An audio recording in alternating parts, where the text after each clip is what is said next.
Este jueves fue formalizado el líder de la CAM, Héctor Yaitul, quien quedó en prisión preventiva en la cárcel del Manzano de Concepción. Esto por un plazo de 30 días mientras dura la investigación. Para eso vamos a conversar de lo que fue la audiencia en el día de ayer y ante las posibles penas que arriesga el líder de la coordinadora Arauco Malleco y otros temas con el abogado penalista Eduardo Villagrán. ¿Cómo está, Eduardo? Muy buenos días. Hola Mariana, buenos días, un gusto saludarla. Miren, en ese sentido, queríamos saber, ¿usted cree que la prisión preventiva se ajusta en este caso? Eh, bueno, sí, a ver, yo estuve ayer escuchando justamente las declaraciones del fiscal regional, Garrido, y lo que pasa en estos casos es que si bien se trata de imputación de delitos que tres de ellos tienen, digamos, una baja pena, que es una pena que va de 541 días a 5 años y que en esos eventos son penas por las cuales podría no tener o no acceder a una prisión, a un presidio efectivo, digamos, a una pena de cárcel efectiva. Acá se hace lo que se llama una prognosis de pena, tanto el tribunal como en este caso la fiscalía y los querellantes al momento de solicitar la prisión preventiva. La prognosis de pena significa, en definitiva, como eh, hacer un cálculo, una estimación de cuáles serían las penas que efectivamente podría, digamos, ser merecedor, en este caso Héctor Yaitul, y atendido los delitos que se le imputan. Hay dos delitos que exceden los 5 años y un día de presidio, cuyas penas asignadas, digamos, exceden los 5 años y un día de presidio. Entonces, haciendo como una prognosis, que es la que se denomina, de ser condenado, Héctor Yaitul debiese cumplir la pena efectivamente, las penas que se le apliquen, las debiese cumplir en la cárcel. Entonces, en definitiva, en esos casos procede, efectivamente, sería procedente la prisión preventiva. Claro, estamos Eh, hablando de más de 5, al menos de 5 años que decían ayer las autoridades. Y lo expuesto por la Fiscalía, entonces, corresponde a una comisión de Perdón, al menos delitos 5 años en dos de ellos, en o sea, dos de los considerando delitos. otros, los otros, exacto. O sea, Exacto. podría ser muchos años más en conjunto. Así es. Y lo expuesto ayer por parte de la Fiscalía corresponde entonces a una comisión de delitos por parte de Yaitul contra la Ley de Seguridad del Estado.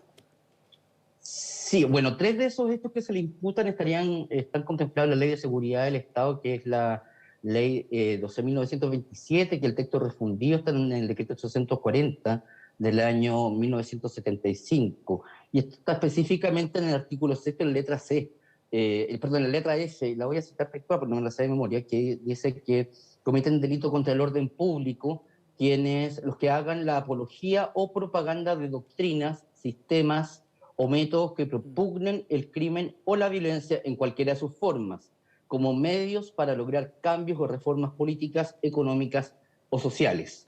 Entonces, en este caso, efectivamente, es la Ley de Seguridad del Estado y no, como algunos mal dicen, delitos de carácter terrorista, que son los que están contemplados en la Ley 18.314.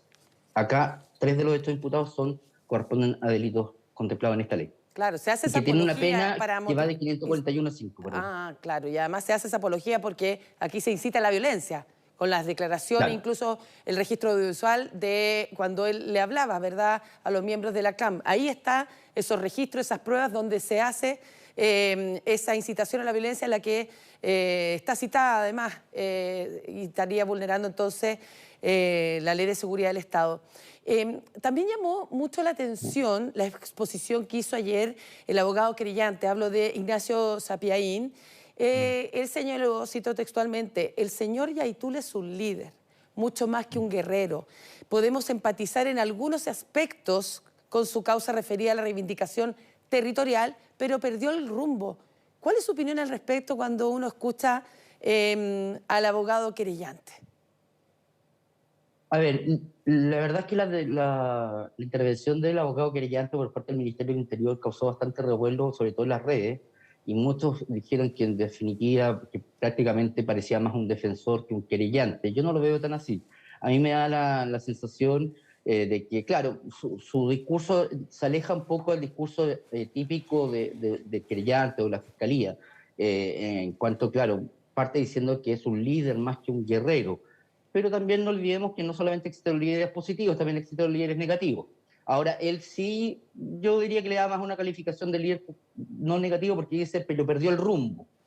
Y posteriormente, bueno, él también señala justamente que hay que ver si efectivamente procede o no la prisión preventiva, pero finalmente él termina argumentando en la misma línea argumentativa de la Fiscalía la procedencia de esta. Entonces, yo creo que no creo que haya habido una intención de defender, sino que simplemente sus declaraciones fueron un poco... eh, ¿cómo llamarla? Generaron bastante controversia, un poco controvertida, pero más que nada por las expresiones utilizadas, que para la gente común y corriente que ve esto en televisión, al leer esto también genera un ruido.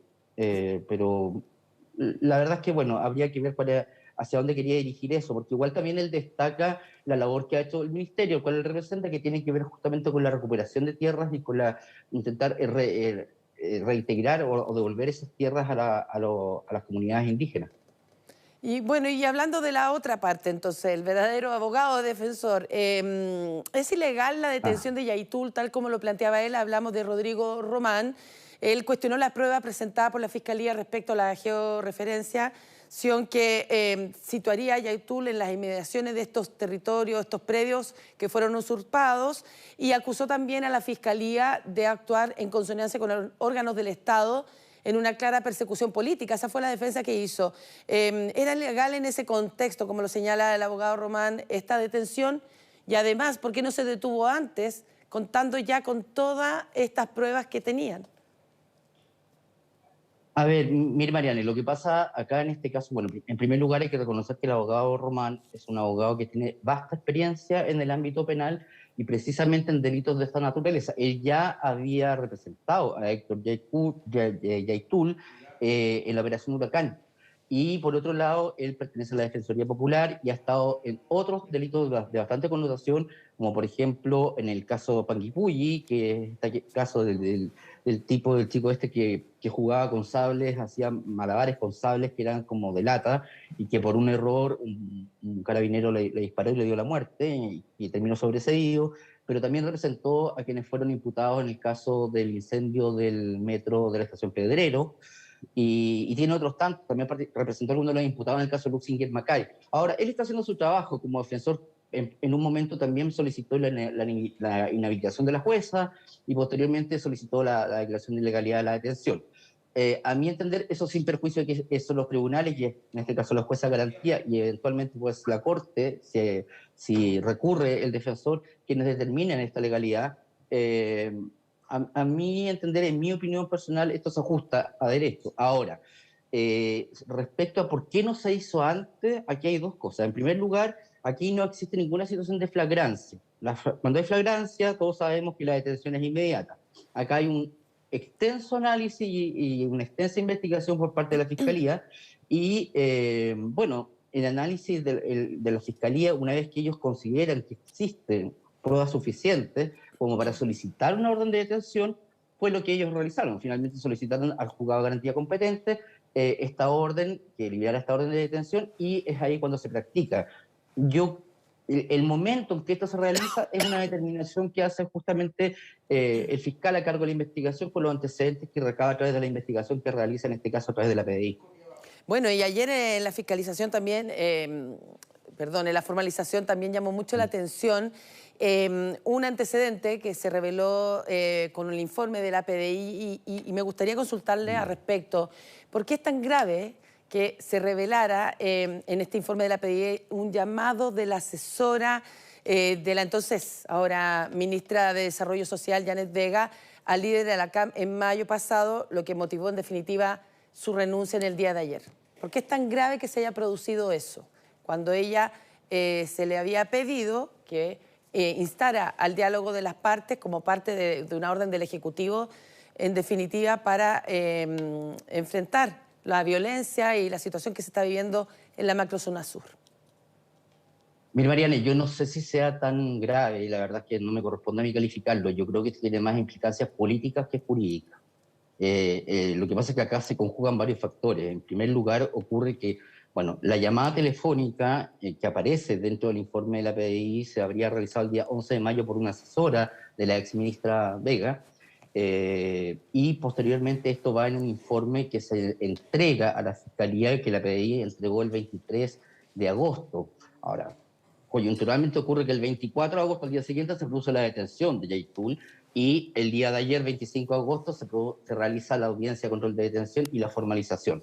Entonces, claro, esto genera un ruido político, más que jurídico, y en ese sentido, obviamente que todos los sectores políticos sacan partido de esto, y claramente es un tema y se refuerza que esto aquí es un tema de tipo político, toda vez que la ex ministra presentó inmediatamente su renuncia, y tal como el presidente Boric lo señaló el día de ayer, él acepta la renuncia señalando que lo que corresponde es hacer efectiva la responsabilidad política.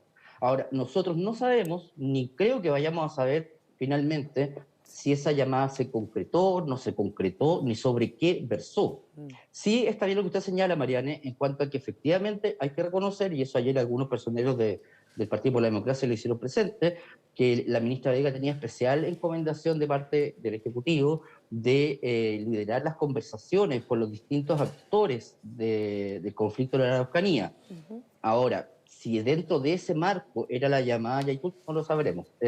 Yo no me atrevo a hablar de eso porque en realidad es un tema, como digo, de carácter político. No creo que tenga ninguna implicancia jurídica y el tema ya se zanjó el día de ayer con la salida de la ministra. Ya, y entonces, entrando en materia ya más bien jurídica, los delitos expuestos por la Fiscalía, ¿pueden ser considerados actos terroristas de lo que escuchamos en el día de ayer?